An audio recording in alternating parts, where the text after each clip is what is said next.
In this video, we will talk about how to use Splunk Phantom apps and configure their assets, and then use the actions provided by those apps into a Splunk Phantom playbook. So we will be starting with a very small event we have received in our Splunk Phantom. So maybe if you are following my videos, so we created this data model forward, right? Now from there we have received this particular event in our Splunk Phantom. So this event has a single artifact, as we can see it over here. So it is just like some kind of 400 error code and then some source IP address. So some error we have received from the OSS EC event in our Splunk, right? Now with this particular event, we will try to perform some action on this particular event and then see how it goes in Splunk Phantom. So mainly we will be using two different apps called MaxMind and the VirusTotal for today's demo. Okay, so if we just go back, so let me open a new page over here. Now from this menu, if we just go to apps, so currently if you see the MaxMind app is already configured. So if you remember from the video I have created, the assets are nothing but the instances of an app, right? When we configure a particular app with some details, so we basically create an asset for that particular app. So now for the MaxMind app, it actually comes with predefined asset. Now for the IP geolocation, now for this one actually we need the Google Maps API key as well, but without that also we can use this geolocate IP. So if you see it, like there are two actions it actually provides. One is the geolocate IP, and test connectivity is just for testing the connectivity for this particular app. So when we'll be configuring this particular app, so you will be basically testing the connectivity whether this app is actually should be working or not. So for that purpose this particular action has been provided. So almost every app has this particular test connectivity actions. Now there is another app we'll be using it today called the VirusTotal. So first let us try to see this MaxMind app, how it works, because this is like out of the box configured asset in Splunk Phantom, so we can use it as is. So for that what we can do is we can go to playbooks. I'll show you where this Google Map API key is required. Maybe in future if we get time we will try to do that one as well. So we will create a playbook here. Now let's give it a name, demo playbook. Okay, now in the playbook settings, first thing is we are working on OSS EC event, right? So that's why I am just choosing this OSS EC level from here. Now category, you can give some categories, let's say use cases. Now run as which user, so we'll be choosing the automation user over here. Now currently we will be turned on this particular logging, and we will not make this active because we will be testing it from here itself. So if you are following my video, so in the previous video we talked about how to create a playbook with Phantom API calling, right? So over there we actually make that particular playbook active, so that whenever a new event coming into our Splunk Phantom, it's also automatically assign that level OSS EC, and also it was changing the status to open. So for that purpose, so and also I explained like what all this stuff means, like logging, the active, the safe mode, and the draft mode as well, correct? So that's it. And then to create a new step, what we can do is we can just drag it over here. So in the previous video we selected this API stuff.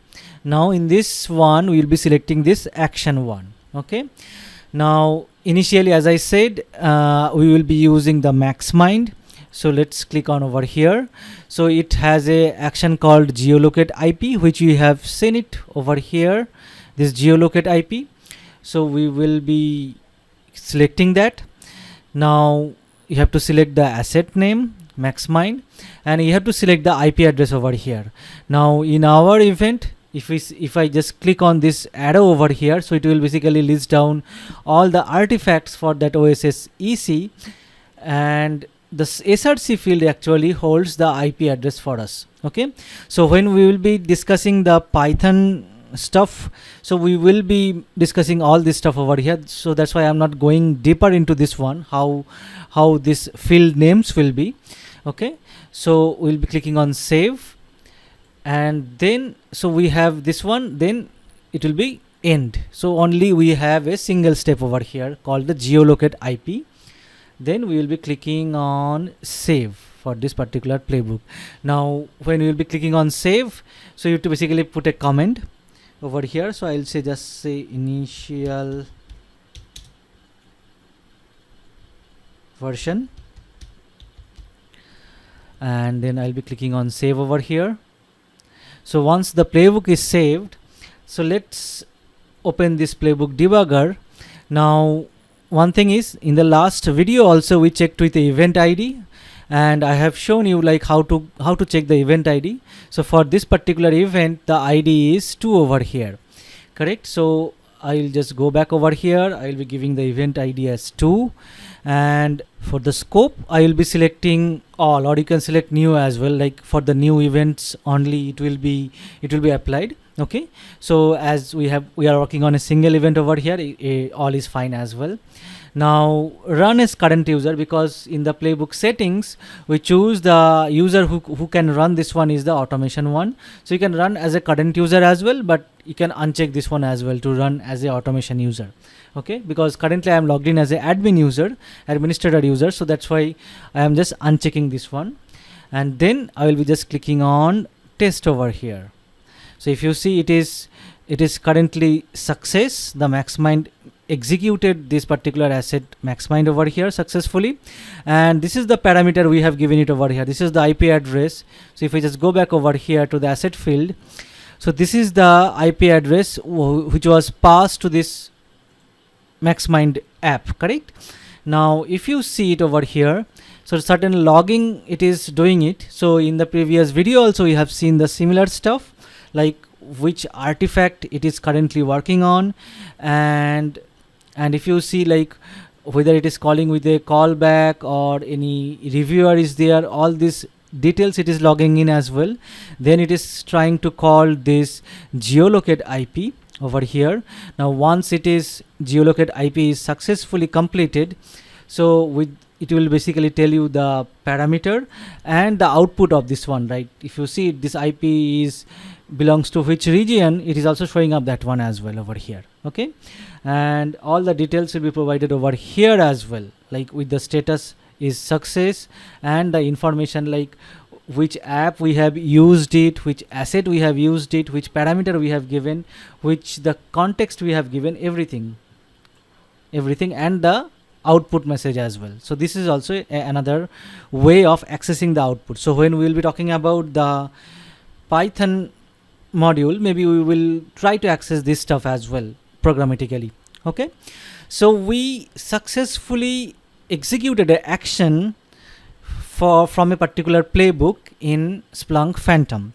Now let us try to see how we can configure a new asset, okay, and then see how we can actually execute action from that asset as well. Now to do that, we will be using the VirusTotal. Now you may know VirusTotal is a service where you can basically check the whether you suppose you are receiving some files, you have downloaded some files, whether it is a suspicious file or like if you just want to check the URL reputation or search something over here. So this kind of services they provides. Now to use VirusTotal, basically you need to create a free login ID over here. So they gives a free API key which you can use to configure in the Splunk Phantom. So it is like very easy to create an account over here. You just need to click on this join community and just follow through like with the details of yours. Okay, so once you've done that, so you will be creating your user ID and password, and maybe you need to verify your email address as well. Then you will be able to log in over here. So once you log in, so you will be going up over here to your account, and you will be clicking on this API key over here. Okay, so that API key will be coming up somewhere over here. Okay, so that API key you will be using it into your Splunk Phantom, and in the below, if you see it over here, so it will basically show a chart where based on the usage of your API key, because it is a free API key, so that's why it has some limits, like maximum, if you see it over here, you can do 4 requests per minute and 500 requests per day, which is sufficient for testing purpose, and 15,000 requests per month over here. Okay, so I will be copying this particular API key here, then I'll be going to Splunk Phantom apps. Now, as we still not configured the VirusTotal app, so in the configured apps it is not showing up over here, so it will be somewhere around this unconfigured app over here. So we will be searching for VirusTotal. So this is the one, and if you see, if I just click on over here, so it supports 9 actions like detonate URL, detonate file, and then some IP reputation. So we'll be using this one today. Okay, so similarly other actions also similarly you can use it as well. Okay, and test connectivity. Now, how to configure this particular app? So if you see it over here at the right side, you are there is a button called configure a new asset over here, so we'll be clicking on over there. Now, in the asset name we will be giving VirusTotal. You can give any name, and in the asset description you can give some meaningful asset description over here. You can give some tags as well over here. So for that you need to create the tags from the administrative window. Okay, now in the asset settings, so this is important, so we'll be giving the API key we just copied over here. Okay, and this is the number of minutes to poll for detonation results. So this is if you are using the detonation URL action, so this will be coming into picture. And here you can basically, if you are using public account, so you can basically limit the number of requests to 4 per minute as well. So there is a checkbox as well over here. Okay, now if I just go to the advanced stuff, so this is the concurrent action limit. So currently we are having 1. We do not need the just-in-time credentials for this one, so we will be discussing this one in a separate video. And you can select a user as well on behalf of which these automated actions can be executed. Okay, so now once this is done, I'll just click on save. Now another 2 stuff you can do is the approval settings, like which users or role can approve this particular asset actions, and access level as well, like which users and role can actually execute this one as well. Okay, so currently I am not setting any approval level or access level because I am the only user over here. Now if I just go to the asset settings tab, so there is a test connectivity. So if you have configured this particular asset properly, so this test connectivity is actually show you successfully over here.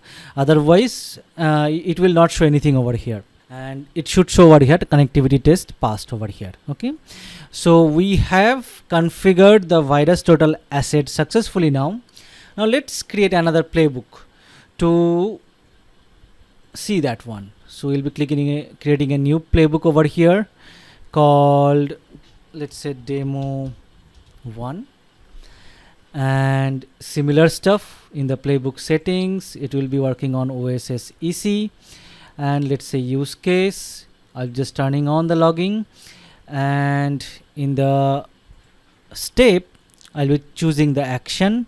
Now this time if you see it, as we already configured the VirusTotal, so it is showing up over here. Now we will be using this IP reputation action over there. The available asset, you have to select the VirusTotal as we have configured it. That name is coming up over here. And similar way we will be choosing the IP address of our event, the artifact. Okay, now we'll be clicking on save, then we'll be doing the end over here, then we'll be saving the playbook. Similar way I'll be giving a comment over here, initial version, and I will be clicking on save over here. Okay, now similar way in the playbook debugger I'll be giving the event ID as 2, just like we did when we were testing the MaxMind. I'll be choosing all over here. I'll be unchecking this one over here, and I'll be clicking on test over here. So if you see, if everything you have configured correctly, so the VirusTotal action will be successful over here. Now if over here, if you see, just like the MaxMind did, so it is basically giving a similar kind of report as well over here. So if I just go to the VirusTotal now, and first let us see the API key usage. So because we just now created this one, so it is basically showing up my usage over here. So previously I tried as well couple of times, so that's why this total quota usage it is saying 3 for the today. And if I just go back over here, just like MaxMind, it also gives this particular details as well over here as a output. If you see, is a complete JSON structure over here with some kind of message like detected URL 7 and downloaded sample once over here, and it also gives the success message over here. Okay, now we basically ran 2 playbooks on that particular event over there, right? So let's go back over here to this particular event, and currently we are in the artifacts tab over here, right? And if I just go down, so if you see in the widgets tab, 2 things are coming up over here. One is a MaxMind output for this particular IP. So here basically you need this Google Map API key so that this one will be shown in the map. Okay, so we can do it in a later video over there. And this is the VirusTotal output as well, like for that particular ID, which is the owner, and this one it can show up over here as well, and which country it belongs to.